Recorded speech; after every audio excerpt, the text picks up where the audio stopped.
Despite calls for more drastic action, such as a summary expulsion of the Chinese envoy, the Marcos Jr. government will continue to observe and respond in accordance with the rule of law that has gained us admiration and support from other freedom-loving and law-abiding countries. And in today's presser at the palace, government's response to the latest Chinese act of aggression was spelled out, beginning with the summons on the Beijing's envoy to Manila, as our Alan Francisco reports.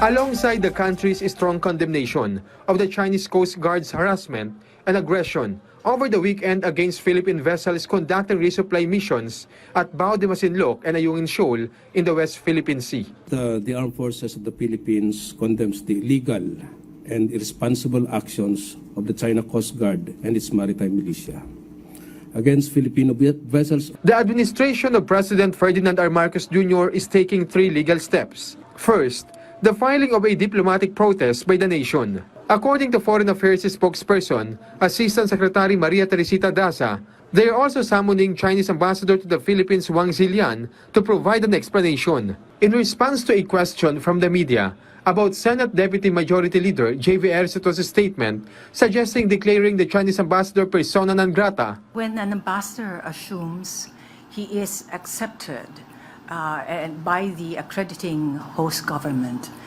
if you do something or say something that is unwelcome, then you can be subject to what they call persona non grata. But with this case, I think it's something that will have to be seriously considered, whether the incidents or the series of incidents merit having him be a persona non grata.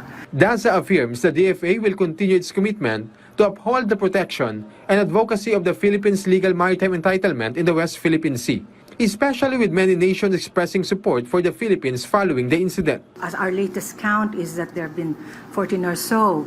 Among them are France, US, Japan, Ireland, Australia, Canada, Denmark, EU, Germany, Netherlands, New Zealand, UK, among the countries that have actually already signified support for our position and also expressed concern about what is happening in the waters, in our waters, because this incident is actually quite serious, not only because it actually can cause damage, not only to the vessels, but it can also be harmful to the ones who are manning the vessels, but it does not contribute to peace and security in the region. A new national strategy is set to be presented to the President by the National Task Force West Philippine Sea following the incident. According to NTF WPS spokesperson Jonathan Malaya, this proposed new strategy will be utilized once approved by the President. We have made some adjustments given the recent developments, and we hope to be able to present this to the President very soon.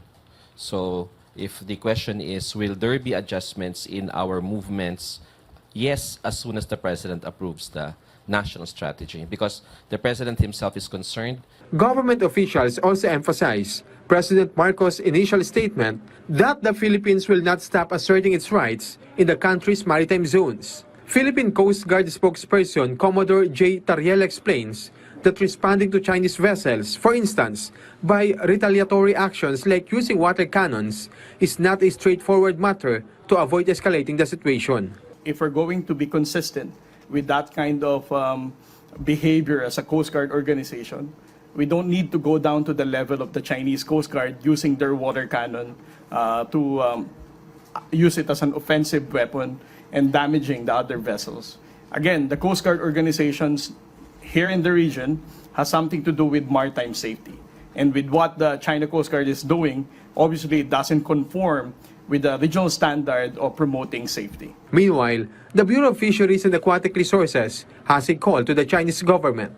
So the Bureau of Fisheries and Aquatic Resources, representing the interest and welfare of the Filipino fisherfolk, call on the Chinese government to stop these aggressive activities and refrain from intimidating and harassing our Filipino fisherfolk who are just lawfully and peacefully fishing in Bao de Masinloc, knowing that it is part of our national territory. Alan Francisco for The Nation.